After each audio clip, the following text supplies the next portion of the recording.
Narnia की कहानियाँ भोर के राही का सफ़र। अध्याय 1। जहाज वाली तस्वीर। एक लड़का था जिसका नाम था यूस्टोस क्लैरेंस स्क्रब।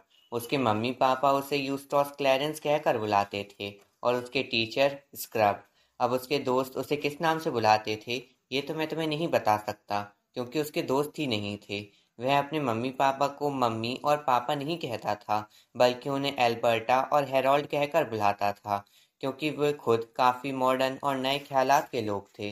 वे कट्टर शाकाहारी थे, धूम्रपान नहीं करते थे और ना ही किसी तरह का नशा करते थे। उनके अंदरूनी कपड़े तक औरों से काफ़ी अलग से थे। उनके घर में बहुत ही कम फर्नीचर था, पलंग सख्त थे और उन पर कंबल रज़ाई ना के बराबर थे। और तो और सर्दियों में भी वे सारी खिड़कियां खुली रखते थे। यूस्टोस क्लैरेंस को जानवर पसंद थे, खास तौर पर मोटे रंगीन कीड़े जैसे बीटल्स, बशर्ते वे मरे हुए हों और किसी कार्ड पर पिन से ठुके हुए हों। उसे किताबें तो अच्छी लगती थीं, लेकिन सिर्फ वे जिनमें ढेरों जानकारी हो और खेती बाड़ी में इस्तेमाल होने वाली बड़ी बड़ी मशीनों की तस्वीर हो, या जिनमें तस्वीरें हों मोटे विदेशी बच्चों की स्कूल में कसरत करते हुए। यूस्टोस क्लैरेंस को अपने कजिन यानी कि चारों पेवेंजी बच्चे पीटर, सूजन, एडमंड और ल्यूसी कतई पसंद नहीं थे।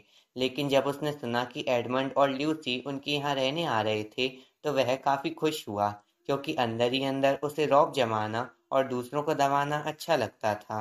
पिद्दी सा वो लड़का यूं तो लड़ाई में लूसी तक का मुकाबला नहीं कर सकता था, पर जानता था कि लोगों को परेशान करने के दर्जनों तरीके हैं, यदि तुम अपने घर में हो और दुश्मन बस मेहमान बनकर आया हो। एडमंड और ल्यूसी तो बिल्कुल आना ही नहीं चाहते थे, लेकिन अंकल हैरोल्ड और एल्बर्टा आंटी के साथ आकर रहने के सिवाय और कोई चारा ही नहीं था। उन गर्मियों में उनके पापा को अमेरिका में 16 हफ्ते तक लेक्चर देने का काम मिल गया था और उनकी मम्मी को उनके साथ जाना था, क्योंकि पिछले 10 वर्षों से उन्होंने कोई छुट्टी नहीं मनाई थी। पीटर एक इम्तिहान के लिए कड़ी मेहनत कर रहा था और इन छुट्टियों में उसे प्रोफेसर कर्क के घर पर रहकर उनसे कोचिंग लेनी थी। ये वही प्रोफेसर कर्क थे जिनके घर बच्चे जंग के दौरान रहे थे और उन्होंने वहाँ ढेरों एडवेंचर किए थे। यदि प्रोफेसर अब भी उसी घर में रहते होते तो सभी बच्चे वहाँ जाकर रह सकते थे, लेकिन अब वे काफ़ी गरीब हो चुके थे और एक छोटी सी कॉटेज में रहते थे, जहाँ सिर्फ एक ही कमरा फालतू था। बाकी तीनों बच्चों को अमेरिका ले जाने में काफ़ी पैसे खर्च हो जाते, तो इसीलिए सिर्फ सूजन अमेरिका गई। घर के सभी बड़े सूजन को सभी बच्चों में सबसे सुंदर मानते थे। वो पढ़ाई में ज़्यादा होशियार नहीं थी, चाहे वैसे वो अपनी उम्र की बाकी लड़कियों से कई ज़्यादा समझदार थी। उसकी मम्मी को लगता था कि इस ट्रिप से सूजन को काफ़ी फ़ायदा होगा। एडमंड और ल्यूसी ने काफ़ी कोशिश की कि वे सूजन की अच्छी किस्मत से न जले, लेकिन एल्बर्टा आंटी के यहाँ छुट्टियां बिताना भी काफ़ी दुश्वार लग रहा था। एडमंड ल्यूसी से बोला, कम से कम तुम्हारे पास अपना कमरा तो होगा। मुझे तो उस बदबूदार कीड़े यूस्टोस के साथ कमरा शेयर करना पड़ेगा। कहानी एक दोपहर को शुरू होती है, जब एडमंड और ल्यूसी यूस्टोस को चकमा देकर कुछ पल चैन से बैठे थे। वे नार्निया के बारे में बात कर रहे थे, जो उनका अपना गुप्त देश था।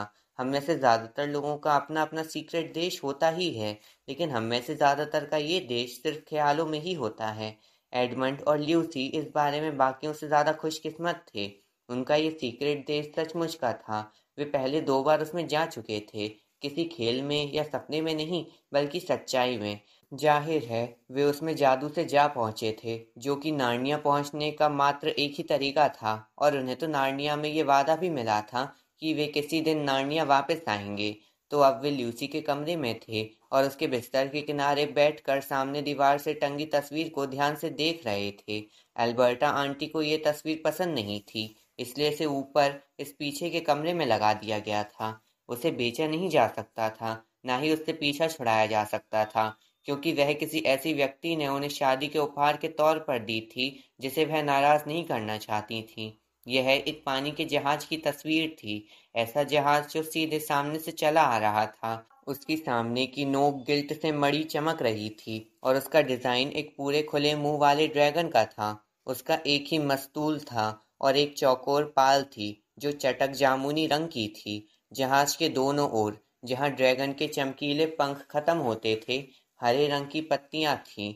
तस्वीर में वह अभी अभी एक शानदार सी नीली लहर पर चढ़ा था। उस लहर की चमकती धारियों वाला उफनता ढलान सीधे तुम्हारी ओर भागने चला आ रहा था। जाहिर था जहाज मस्त हवा में तेज भाग रहा था और पोर्ट की ओर थोड़ा झुका हुआ था। लेकिन एक बात, यदि तुम ये पूरी किताब पढ़ने वाले हो तो ये समझ लो कि यदि पानी के जहाज पर सामने खड़े हो तो उसकी बाईं ओर को पोर्ट कहते हैं और दाईं ओर को स्टारबोर्ड। सारी की सारी धूप पोर्ट से ही आ रही थी। उस ओर का पानी भी हरे और जामुनी रंग की छायाओं से रंगा था। दूसरी ओर वह जहाज की छाया पड़ने से गहरे नीले रंग का था। सवाल ये है, एडमंड अब बोला, क्या ये जहाज नार्निया के किसी जहाज जैसा नहीं लगता? और क्या इसे देखकर हमारी तकलीफ बढ़ नहीं जाती, क्योंकि अभी हम नार्निया नहीं जा सकते? कुछ ना होने से तो इसे देखना ही बेहतर है, ल्यूसी बोली। और ये जहाज तो कितना ज्यादा नार्निया वाला लगता है। अभी भी वही पुराना खेल खेल रहे हो? यूस्टोस, जो दरवाजे के बाहर खड़ा सब सुन रहा था, अब अंदर आकर बोला।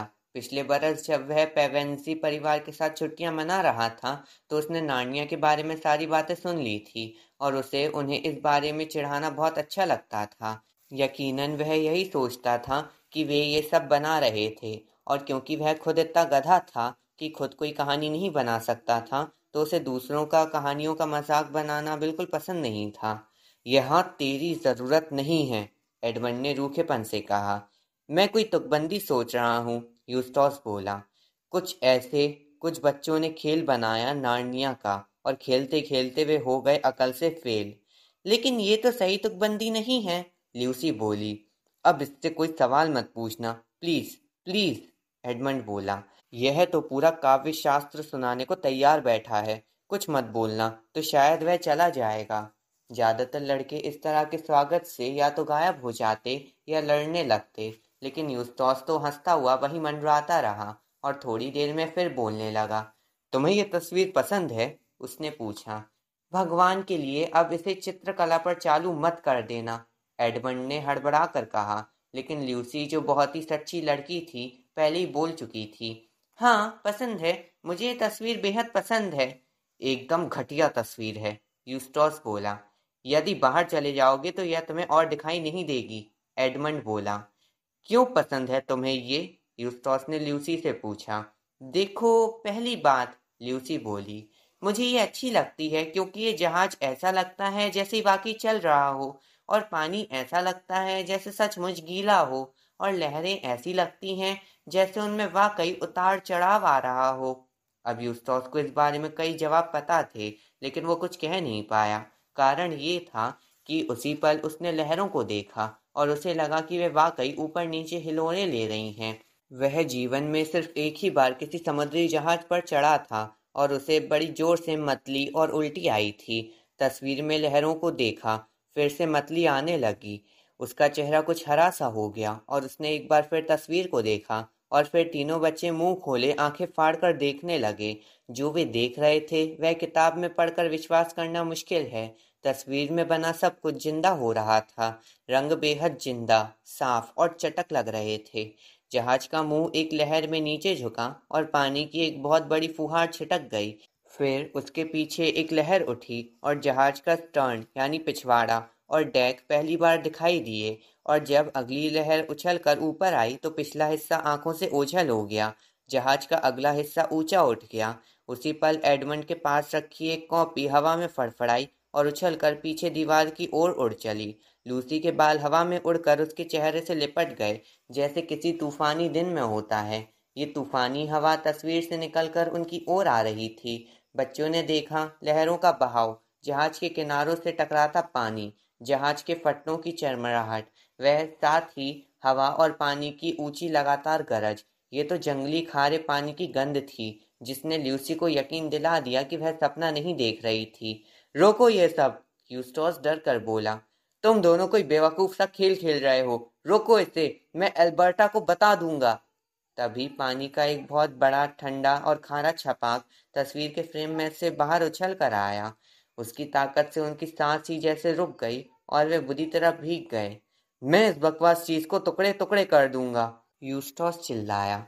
फिर एक ही पल में कई बातें हुई। यूस्टोस तस्वीर की ओर झपटा। एडमंड, जिसे जादू की समझ थी, चिल्लाया कि वो संभले और बेवकूफ़ी ना करे, और उसकी ओर लपका। ल्यूसी ने भी यूस्टोस को दूसरी ओर से पकड़ा। अब तक या तो वे कहीं ज़्यादा छोटे हो गए थे या फिर तस्वीर पहले से ज़्यादा बड़ी हो गई थी। यूस्टोस ने आगे कूद कर उसे दीवार से उखाड़ने की कोशिश की और उसने खुद को फ्रेम पर खड़ा पाया। उसके सामने कांच नहीं, सचमुच का समंदर था और हवा और लहरें फ्रेम की ओर यूं बह रही थी जैसे किसी चट्टान की ओर। यूस्टोस को चक्कर आया और जैसे बाकी दोनों उसकी ओर उछल कर लपके, उसने दोनों को कसकर पकड़ लिया। एक पल को खींचातानी और चीख पुकार हुई और जैसे उन्होंने सोचा कि उनके कदम टिक गए हैं, एक बड़ी नीली लहर उनके चारों ओर उछलकर आ फैली, उन्हें ऊपर उठा लिया और समंदर में लपेट ले गई। यूस्टोस की टूटती आवाज बिल्कुल ही बंद हो गई क्योंकि उसके मुंह में पानी चला गया था। ल्यूसी ने शुक्र मनाया कि उसने गर्मियों में स्कूल में अपनी तैराकी पर इतनी मेहनत की थी। हालांकि ये सच है कि यदि उसने धीरे स्ट्रोक लगाए होते तो बेहतर होता। पानी तस्वीर में तो ठीक लग रहा था, पर असलियत में बेहद ठंडा था। ल्यूसी ने सिर पानी से ऊपर ही रखा और अपने जूते निकाल दिए, जैसा कपड़े पहने पानी में गिरने वालों को करना चाहिए। उसने मुंह बंद रखा और आंखें खोली। वे जहाज के पास ही तैर रहे थे। उसे उसकी हरी पट्टियां दिखाई दे रही थीं और जहाज के नीचे झांकते लोग भी। फिर यूस्टोस ने घबराहट में उसे कसकर पकड़ लिया और वे दोनों ही पानी में नीचे डूबने लगे। जब वे गोता खाकर लहर के ऊपर आए तो ल्यूसी ने एक सफेद से आदमी को जहाज से छलांग लगाते देखा, लेकिन एडमंड अब उसके पास ही था, पानी में तैरता हुआ। उसने चिल्लाते हुए यूस्टोस की बांह पकड़ ली। फिर किसी ने, जिसका चेहरा काफी जाना पहचाना सा था, ल्यूसी का दूसरा हाथ पकड़ लिया। जहाज पर से चिल्लाने की आवाजें आ रही थीं। वे लोग नीचे रस्सियां फेंक रहे थे। एडमंड और वह अजनबी ल्यूसी के गिर्द रस्सियां बांध रहे थे। ल्यूसी का चेहरा नीला पड़ने लगा और ठंड से उसके दांत किटकिटाने लगे। वे उस पल का इंतजार कर रहे थे जब ल्यूसी को जहाज से बिना टकराए ऊपर खींचा जा सके। पूरी कोशिश के बावजूद जब वह ऊपर डेक पर पहुंची तो उसके एक घुटने पर नील पड़ चुका था। उसके बाद एडमंड को खींचकर ऊपर लाया गया और फिर यूस्टोस, और आखिर में वह अजनबी ऊपर आया, सुनहरे बालों वाला लड़का जो लूसी से कुछ ही बरस बड़ा था। कैस्पियन! लूसी को सांस आई ही थी कि फिर रुक गई, क्योंकि वह कैस्पियन ही था। कैस्पियन, जो नार्निया का राजा था, जिसे उन्होंने सिंहासन पर बिठाने में मदद की थी जब वे आखिरी बार नार्निया में थे। एडमंड ने भी उसे पहचान लिया। तीनों ने हाथ मिलाए और एक दूसरे की पीठ थपथपाई। तुम्हारा ये दोस्त कौन है? कैस्पियन ने तुरंत ही यूस्टोस की ओर मुड़कर मुस्कुराते हुए पूछा। यूस्टोस जोर जोर से रो रहा था। छोड़ो मुझे, मुझे वापस जाने दो। जाने दे? कैस्पियन बोला। लेकिन कहाँ? यूस्टोस जहाज की एक ओर दौड़ा, जैसे कि उसे वहां समंदर के ऊपर तस्वीर का फ्रेम लटकता दिखाई देने की उम्मीद थी, और शायद ल्यूसी के सोने के कमरे की एक झलक। जो उसने देखा वह था सिर्फ झाग से उफनती नीली लहरें और हल्का नीला आसमान। उसका दिल डूबा जा रहा था। तुरंत ही उसे उल्टी आ गई। सुनो राइनल्फ, कैस्पियन ने एक खलासी को बुलाया। शाही मेहमान के लिए मसाले वाली वाइन लाओ। उस गोते के बाद तुम्हें कुछ गर्माहट लाने वाली चीज पीनी चाहिए। उसने एडमंड और ल्यूसी को शाही मेहमान इसलिए कहा था क्योंकि वे पीटर और सूजन बहुत समय पहले नार्निया में राजा और रानियां हुआ करते थे। नार्निया में वक्त हमारे वक्त से अलग रफ्तार से बहा करता है। यदि तुम नार्निया में 100 बरस बिताओ तो वापस आने पर तुम उसी दिन के उसी घंटे में होगे जिसमें तुम वहां से गए थे। और फिर यदि तुम एक सप्ताह बिताने के बाद नार्निया से वापस जाओ तो हो सकता है कि 1000 नार्निया बरस बीत चुके हों, या फिर एक ही दिन, या एक पल भी नहीं। पहले से कुछ कहा नहीं जा सकता, वहां पहुंचने पर ही मालूम पड़ता है। तो इसी तरह जब पेवेंजी परिवार के बच्चे वहां वापस पहुंचे थे तो नार्निया वासियों के लिए ऐसा था जैसे राजा आर्थर मध्य युग से इंग्लैंड आ पहुंचे हो। जैसा कि कुछ लोग कहते हैं कि वे फिर आएंगे, मैं कहता हूँ कि जितनी जल्दी आए उतना ही अच्छा। राइनल्फ एक साथ गर्म भाप में खुशबू उड़ाती मसालेदार वाइन की सुराही और 4 चांदी के प्याले ले आया। बस इसी की जरूरत थी। ल्यूसी और एडमंड वाइन पीते गए। गर्माहट उनके पैरों की आखिरी उंगली तक फैल गई। लेकिन यूस्टोस ने तो काफी भद्दे मुंह बनाए और खांसा, थूका, और फिर उसे दोबारा उल्टी आ गई और वह फिर से रोने लगा और फिर पूछा कि क्या उनके पास प्लम ट्री का विटामिन वाला दिल को आराम देने वाला टॉनिक था और क्या उसे मीठे पानी से बनाया जा सकता था। फिर उसने अगले ही स्टेशन पर उतारे जाने की मांग की। बड़ा ही दिलखुश साथी लाए हो सफर के लिए मेरे भाई, कैस्पियन ने एडमंड से हंसकर कहा। ओह छी, ये क्या बेकार चीज है। इस वाहियात चीज को यहाँ से लेकर जाओ। पीछे कैबिन से कुछ बहुत ही अजीब सी चीज बाहर आई थी और अब रेंग कर धीरे धीरे उनके पास आ रही थी। तुम उसे चूहा कह सकते थे, और वह था भी एक चूहा ही, लेकिन ये चूहा अपनी पिछली टांगों पर चल रहा था और 2 फुट लंबा था। उसके एक कान के नीचे से और उसके सर के चारों तरफ सोने का फीता बंधा था और दूसरे कान के ऊपर एक लंबा सा लाल पंख फहरा रहा था। और क्योंकि चूहे का फर बहुत गहरे रंग का था, लगभग काला ही, तो सुनहरी फीते और पंख का पूरा असर बेहद जाबाज और शानदार था। उसका बायां पंजा एक लंबी तलवार की मूठ पर टिका था और तलवार उसकी पूंछ जितनी ही लंबी थी। वह हिचकोले खाते डेक पर गंभीरता से कदम रख रहा था। उसका संतुलन एकदम सटीक था और उसके अदब कायदे बिल्कुल शाही दरबार के जैसे। ल्यूसी और एडमंड उसे तुरंत ही पहचान गए। वह रिबी चीफ था, नार्निया के सभी बोलने वाले जानवरों में सबसे सूरमा और बहादुर, और सभी चूहों का चीफ। उसने बैरून के दूसरे युद्ध में बड़ा भारी नाम कमाया था। लूसी का मन हमेशा ही किया करता था कि उसे गोद में उठाकर गले लगा ले, लेकिन जैसा कि वह जानती थी, ये खुशी उसे कभी नसीब ना होगी, क्योंकि रिपी चीफ इस हरकत से बेहद नाराज हो जाता।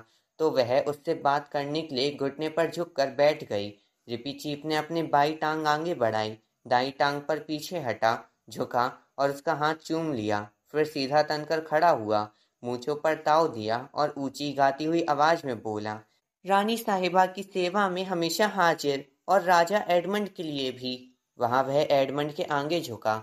इस भव्य प्रयास में सिर्फ आपकी शाही उपस्थिति की कमी थी। इसे दूर करो, यूस्टोस रोकर बोला।